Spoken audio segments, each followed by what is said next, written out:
Oh, yeah. Sorry, I was thinking of the big guys that were coming after me. Shame on you. I'm still getting used to this thing. Testing.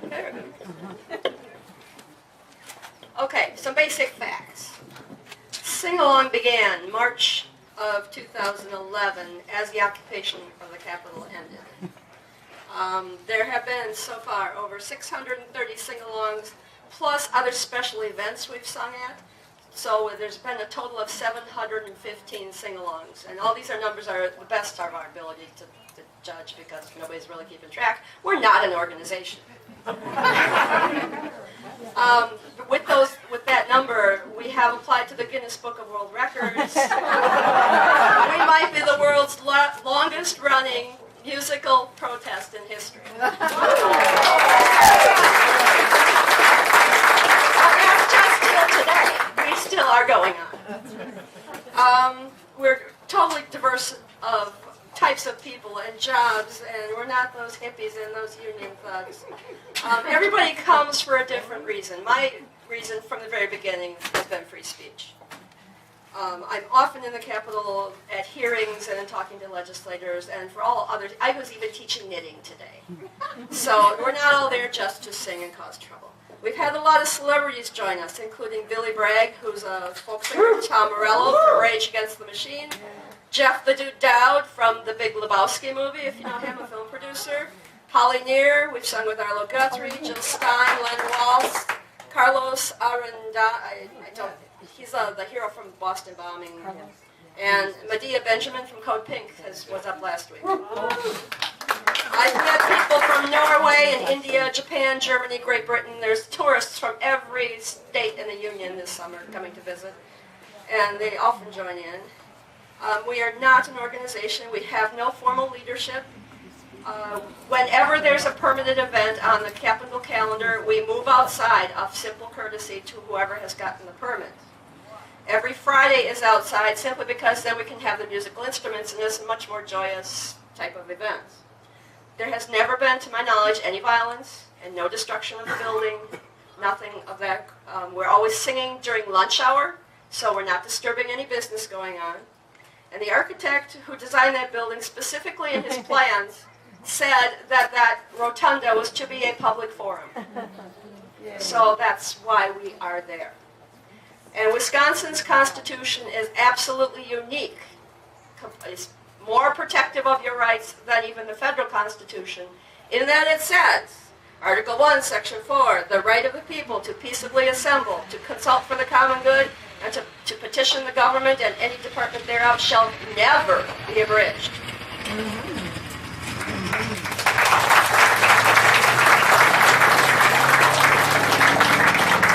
So when people ask us why we don't apply for a permit, this is our permit.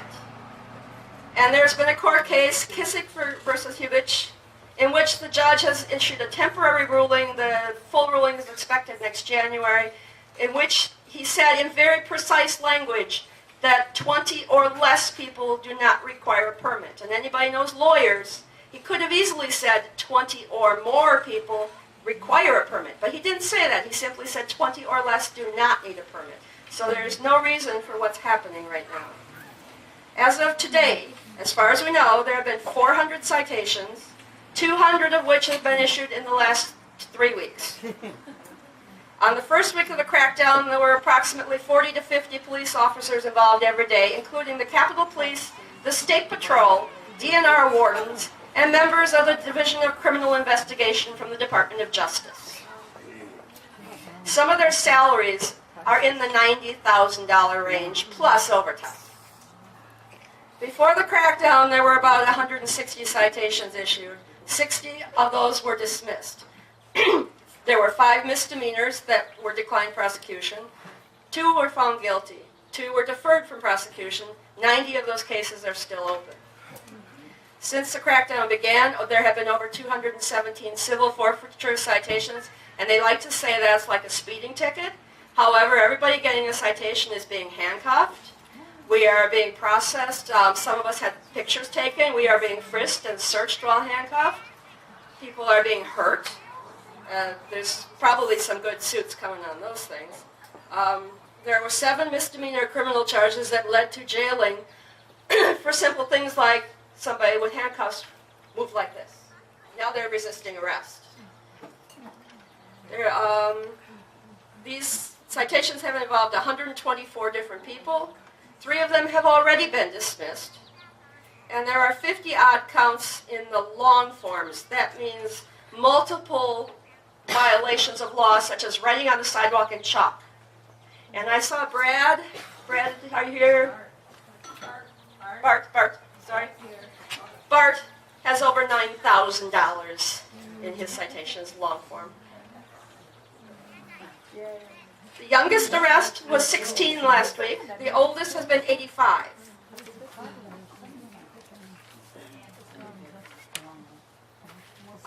The tourists that were being threatened and the spectators for simply watching, they've said that they are no longer going to do that. However, yesterday, some British tourists were warned they could face arrest.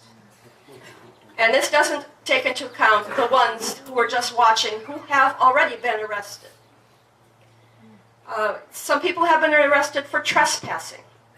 And how do you trespass in a public building during public working hours? It's very bizarre. There are ACLU observers who are legally trained to do this thing, who have been out there doing it for ages. And recently, one of the ACLU lawyers went up to one of the policemen and simply asked for his name and badge number. Now, according to law, I understand he has to give that observer his name and number. And he refused to do so, and she was floored. She's never seen that happen before. I was personally arrested right after the crackdown began. This is what it looked like on July 12th, on a Friday, when we did a sing-along outside, and I'll pass it along. There's maybe 25, 30 people. This is what it looked like last Friday.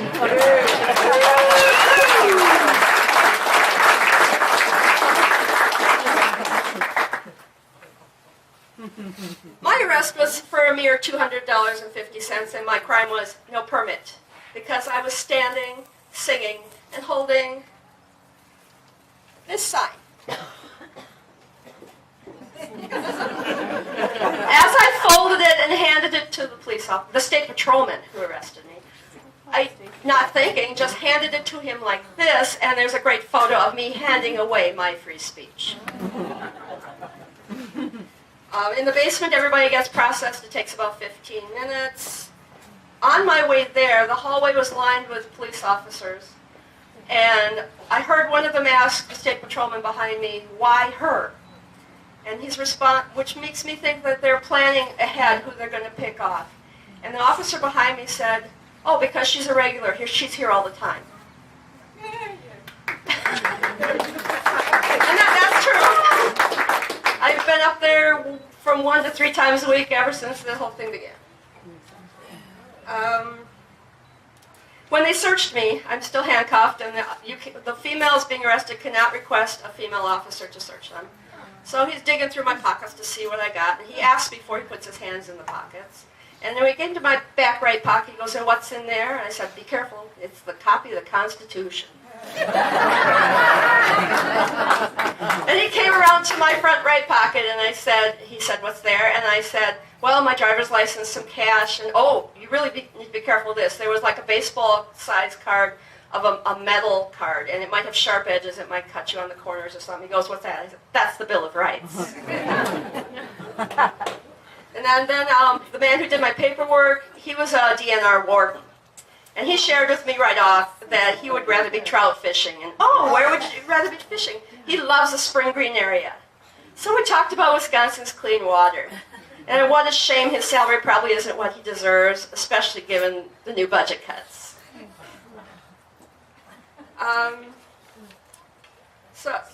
Basically, I've spent my whole life in that building. When I was little, I was like the kids climbing around everything outside. When I was a student in Madison, I protested the Vietnam War. I've even worked there for 6 years. I met my husband there. When I worked at other places on the square, I'd cross through all the time. I've shared that building with my children and with my grandchildren. And I've even slept at the base of the Senate steps. So this is not just personal to me as a new protest thing. That building and me have a symbiotic relationship, and this means a lot that we continue to defend it in Wisconsin. So there are many ways you can help. How many here have been to the sing-along? Oh, excellent. If you haven't, the safest time to come is on a Friday because it's outside, rain or shine, snow, 90 degrees or minus 10. You can send money to our legal defense fund that is going towards court costs, not attorneys, just court costs, because most of us are requesting a jury trial, and that is $36 that we have to pay for the jury trial. I understand it costs Dane County about $2,500. Just last Friday when we were in court, the judge was having trouble to not laugh because there were 44 of us descended, and he asked guests and friends and family to leave so there'd be enough seating for everybody. Then he asked half to just go straight to the clerk's office because he knew everybody would declare not guilty and just fill out the form, pay your fee, and leave. And some of us did one our day in court. We could hear the band playing outside the courtroom window, and they greeted everybody coming out. But just those 40 people being processed for jury trials, we're thinking it could be $500,000 out of Dane County's budget. So Dane County is not happy either. The Capitol Police have a complaint form, like an employee complaint form. You can get that online, and you can submit it as a citizen of Wisconsin, complaining about how you see the Capitol Police are treating people. And if you want a copy, I have some printed copies here with me tonight. So that's another way you can help. And I guess that's it. I would like to call up Lars, a friend of mine who would carpool often, because his arrest was the most exciting one, I think, yet.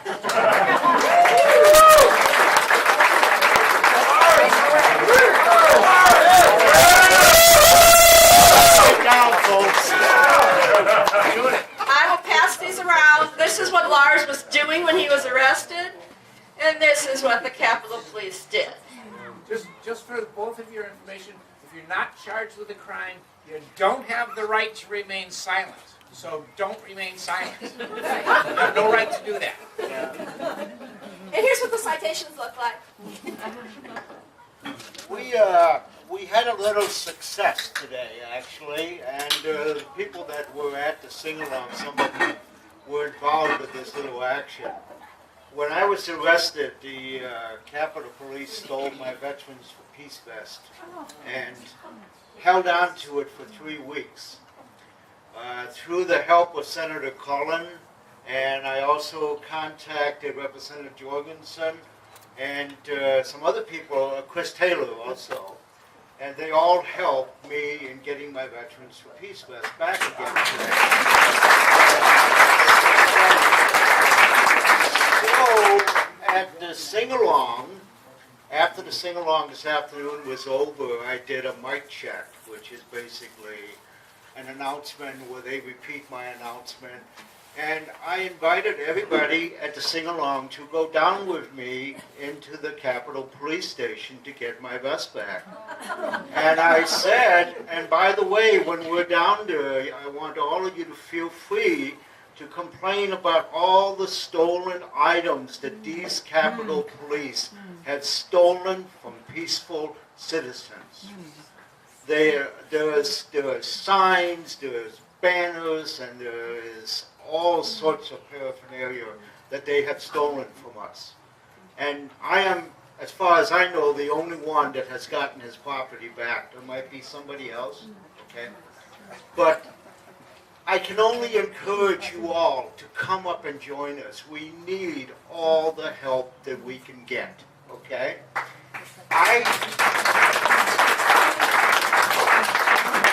At this time, I would like all the people that have been at the Capitol and haven't been arrested to come up and join us, because I see quite a few in the crowd.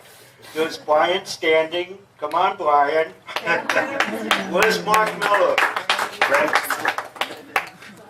And, of course, the Mr. Munger back there in the corner. Seems like every time I run into Mr. Munger, I get arrested.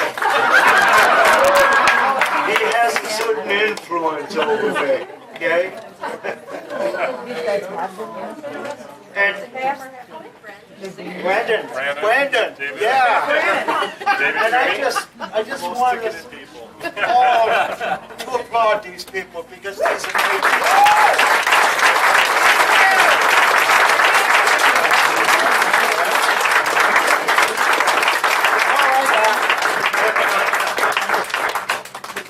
Thanks.